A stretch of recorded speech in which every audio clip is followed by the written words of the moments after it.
गुंतलेले मनवेडे तुझ्या सवे पर्व दुसरे भाग 55. डॉक्टर, वेद परब पेशंट कसा आहे? तिने विचारलं तसं डॉक्टर तिच्याकडे बघत म्हणाले, ठीक आहे. डॉक्टरांचं बोलणं ऐकून तिला बरं वाटलं. ती जायला वळली तर तिला थोडं गरगरलं. डॉक्टरांनी तिला बघितलं. ती प्रेग्नंट आहे म्हटल्यावर त्यांनी अजून काही सांगणं टाळलं होतं. आता कुठे थोडा थोडा वेळ औषधांना रिस्पॉन्स देत होता. त्यामुळे त्यांनी तिला तो ठीक असल्याचं सांगितलं होतं. डॉक्टर म्हणालेला म्हणजे आहे तो ठीक, हा विचार करत असतानाच तिला थोडं गरगरलं. तिने भिंतीचा आधार घेतला बाजूच्या. डॉक्टर तिथेच थांबले होते. दुसऱ्या व्यक्तीशी बोलत होते की त्यांचं लक्ष संध्यावर गेलं. तिला असं धडपडताना बघून ते पुढे झाले, पण संध्याने लगेच भिंतीचा आधार घेतला बघून तिथेच थांबले. मॅडम, बरं वाटतंय का तुम्हाला? काही होतंय का? डॉक्टरांनी विचारल्यावर संध्याने मानेनेच हो सांगितलं. काय वाटतंय? तुम्ही आत या, मी चेक करतो, असं म्हणत डॉक्टर पटकन आत गेले. संध्या हळूहळू भिंतीचा आधार घेत केबिन मध्ये गेली. हा, बोला, काय वाटतंय? डॉक्टर म्हणाले. तसं संध्या म्हणाली, मला थोडं गरगरतंय. संध्याने डोक्याला हात लावत सांगितलं. ओके, डॉक्टर म्हणाले आणि बेल वाजवून नर्सला बोलावून तिचे पल्स रेट आणि ब्लड प्रेशर चेक करायला सांगितले. तिने एकतर नीट खाल्लं काहीच नव्हतं आणि वेदचं टेन्शन असल्यामुळे तिचं ब्लड प्रेशर वाढलं होतं. कशाने होत असेल डॉक्टर मला गरगरल्यासारखं? तिने टिपिकल पद्धतीने प्रश्न विचारला. तुमचं ब्लड प्रेशर वाढलं आहे, तुम्हाला तुमची काळजी घ्यावी लागेल. तुमच्यासोबत कोण आहे त्यांना बोलवा. डॉक्टर म्हणाले. तसं संध्याला आता काय करू असं झालं होतं. डॉक्टर आहेत सर्व इथेच, मला गोळ्या लिहून द्या, मी आणायला सांगते. संध्याने डॉक्टरांना सांगितलं. बरं, नक्की जाल व्यवस्थित? नाहीतर थोडा वेळ बसा आणि मग जा. बरं वाटलं की काही प्रॉब्लेम नाही आम्हाला, डॉक्टर म्हणाले आणि संध्या थोडा वेळ तिथेच बसली. डॉक्टरांनी औषधे लिहून दिल्यावर ते आपले पेशंट बघायला निघून गेले.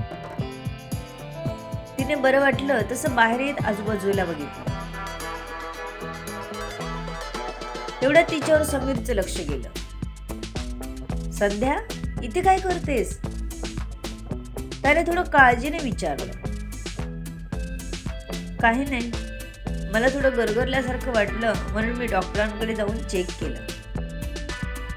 तिने हातातलं प्रिस्क्रिप्शन समीरला दाखवलं.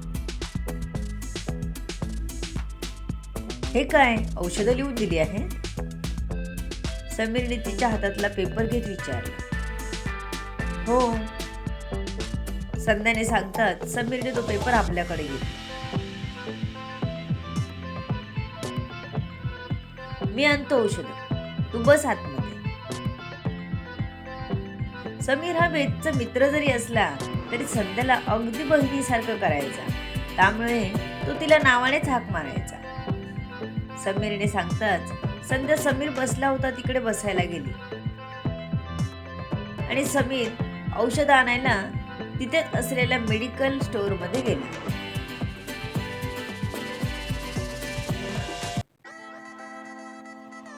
वेदित मुलांना बघत होता तर साधना, सुलभा आणि प्रकाश यांचं जेवण होत आलेलं. मुलांना तर घरीच खायला दिलं होतं आणि कोण येतं जातं की ते त्यांना चॉकलेट्स वगैरे घेऊन येतात. त्यामुळे त्यांना लगेच भूक लागत नव्हती. ती मस्त मजेत खेळत होती. वेदीत बसला होता की मध्येच छकुली त्याच्याकडे आली आणि त्याच्या मांडीत बसत आपले इंग्लिश हात त्याच्या गालावर लावत तिने आपल्या नाजूक आवाजात वेदीतला विचार, काका, माझ्या बाबांना कधी बरं वाटणार? तिचा प्रश्न ऐकून त्याला काय उत्तर द्यावं या बाळाला हाच प्रश्न पडला होता.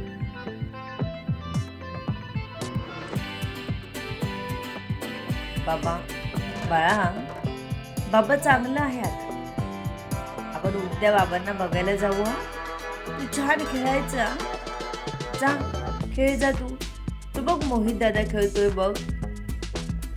वेदीतने मोहित खेळत असलेल्या ठिकाणी बोट करत छकुलीला तिकडे जायला सांगितलं. छोटासा जीव पण किती विचार करतोय. आपले बाबा आपल्या समोर नाहीत, पण तिला कळत होतं त्याला काहीतरी बरं नाही. काकाने समजावलं तसं लगेच छकुली खेळायला गेली. समीरने औषधं आणून संध्याला दिली. तिने ती घेतली आणि तिथेच मागे डोके टेकवत डोळे बंद केले. औषधांची मुंगी आणि अपुरी झोप याने लगेच तिला झोप लागली. एक डुलकी काढल्यावर एका साईडला झाल्यामुळे तिला जाग आली. समीर तिथेच होता. संध्या, तू घरी का नाही जा? वेद शुद्धी झाला की मी लगेच कळवतो तुला. तू आता साधना वहिनी सोबत घरी जा बघू. समीर म्हणाला तसं संध्याने लगेच तोंड बारीक केलं. नाही हा, मी नाही जाणार घरी. मला एकदा तरी त्यांना भेटायचं आहे. हवं तर रात्री उशिरा जाईन मी घरी.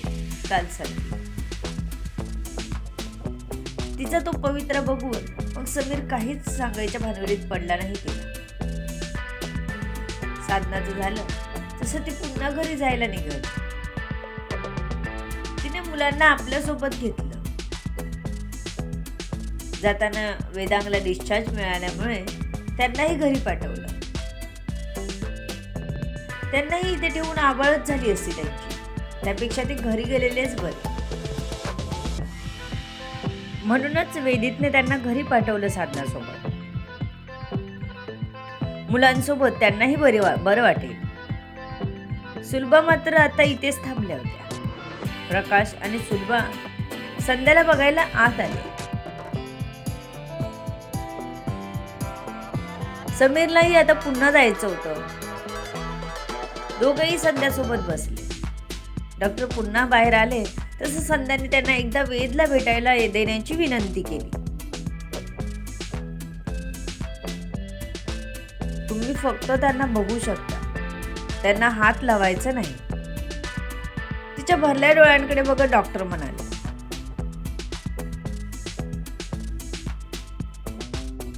या क्षणी तिला काय वाटत होतं हे फक्त तिलाच माहिती. ती आपल्याला जमेल तेवढ्या वेगात आत जाऊ लागली तसे डॉक्टर मागे आले आणि तिला आवाज दिला. मॅडम, थोडं सावकाश चाला.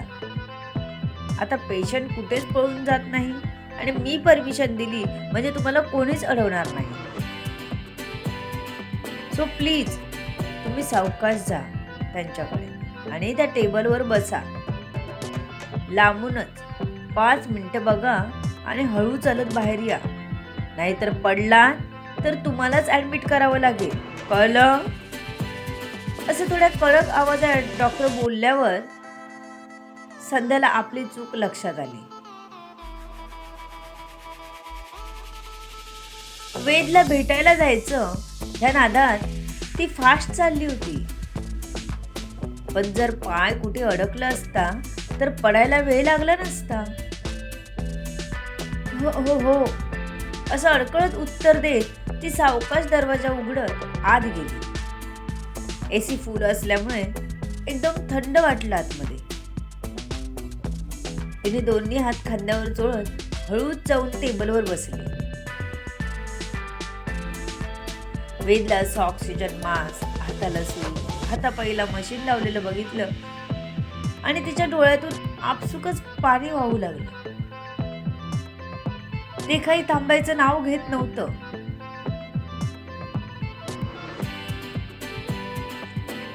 वेद, वेद. तिने हळू आवाजात वेदला आवाज दिला. तो आपल्याला प्रतिसाद देईल अशीच वेळी आशा होती तिची. वेद, मी थकलीये. तुम्ही मला अजून वाट बघायला नका लावू. प्लीज तुम्ही लवकर शुद्धीत या. ती आता एकटीच बडबड करत होती. या 5 मिनिटात जणू तिला त्याला आपलं सर्व दुःख वेदना सांगून जाणून द्यायच्या होत्या. कालपासून तो आत होता. दरवाजाच्या काचेतून बघितल्यानंतर आता जवळून ती त्याला बघत होती. हृदयात खोल कुठेतरी काहीतरी होत होतं जे ती शब्दात नाही सांगू शकत होती. वेद, उठा ना. ती अगदी काकुळतीला येऊन बोलत होती. डोळ्यातले अश्रू ओढणीने पुसत तिने त्याला आवाज दिला पुन्हा. तेवढ्यात नर्स आली. मॅडम, तुमची 5 मिनिटं झाली आहेत. तुम्हाला आता बाहेर जायला हवं. इतरही पेशंट आहेत तिथे. तुम्ही प्लीज बाहेर जाता का? नर्सने नम्रपणे विचारलं तसं मान हलवत संध्या टेबलवरून उठली. तिचं हृदय आता जास्तच धडधड करू लागलं होतं. तिचा पाय काही तिथून निघत नव्हता. त्याचा हातात हात घेऊन त्याला सांगावं की मी तुला कुठेच मला सोडून जाऊ देणार नाही, पण वेळ संपली होती. त्याला हात लावायलाही मनाई होती. ती अगदीच नाराज मनाने बाहेर आली. हळूवार चालत ती आपल्या आई बाबांकडे आली. तिला असं नाराज होऊन येताना बघून तिची आई पटकन पुढे झाली. संध्या, काय झालं? अशी का दिसतेस? काही नाही, असं म्हणत तिने आईला मिठी मारली आणि रडू लागली. संध्या, अगं रडू नकोस बाळा. तू बघून आलीस ना त्याला, तो होईल बरा. संध्याला थोपटत सुलभा म्हणाली. तसं संध्याने सावरत खाली बसली.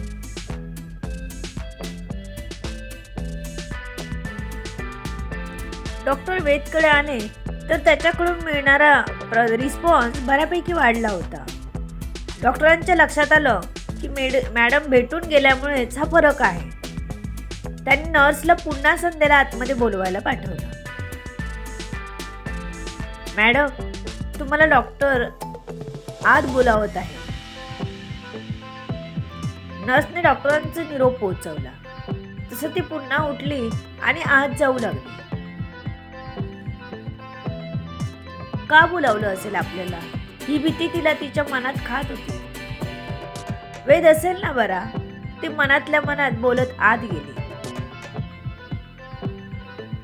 तुमचे हँड्स व्यवस्थित वॉश करा इथे आणि सॅनिटाईज करा.